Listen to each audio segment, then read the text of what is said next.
Welcome everyone. Thank you for having me today. My name is Aditya Rizky, and I am going to be speaking to you all today about our education system, as well as to how to address the issues to unleash its full potential.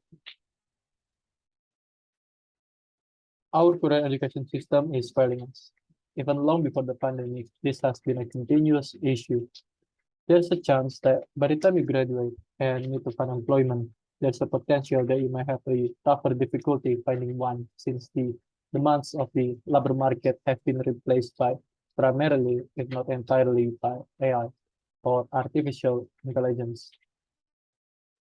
Are you certain that the education system has equipped you with the necessary skill sets to compete with automation that performs your work better and much more effectively at a time of dynamically ever so rapidly changing labor market? So, ladies and gentlemen, for the longest period, education has been the key to both personal and societal advancement and prosperity. Our existing educational system is, however, shaped by time and displaying its age at a period of innovation and rapid change, where adaptability and learning agility are most required. Our current educational system, built on the Industrial Revolution model, only emphasizes on IQ, in particular, memory and standardization, all of which can be easily performed by AI. This possibility has a wide-ranging effects. AI replacing humans will undoubtedly result in increased unemployment rates, which will have a major impact on both the economy and society as a whole.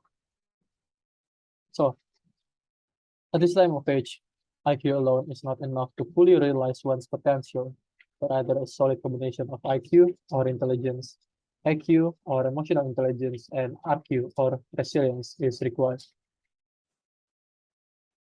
In order to properly prepare students for the job market of the future, our educational system must meet these three criteria: job readiness, ability to compete for employment with smart machines, and producing long-term economic value.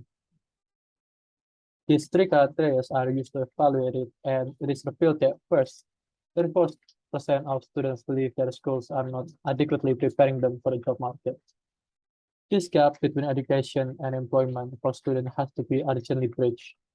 And second, we discovered that 60% of future jobs have not yet been invented, whereas 40% of nursery-age children enrolled in schools will now need to be self-employed in order to have any source of income. As a result, we must teach them how to be more entrepreneurial and prepare them for professions that have yet not been developed.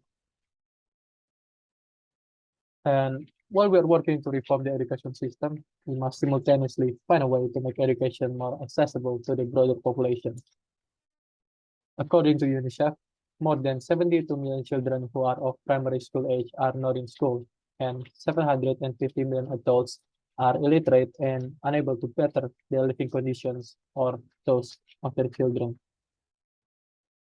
Therefore, when we tackle educational reform and unleash its full potential, we must bring across these three fundamental categories. The first one is access, which means ensuring that no learner by any circumstances is prevented from attending school and receiving an education.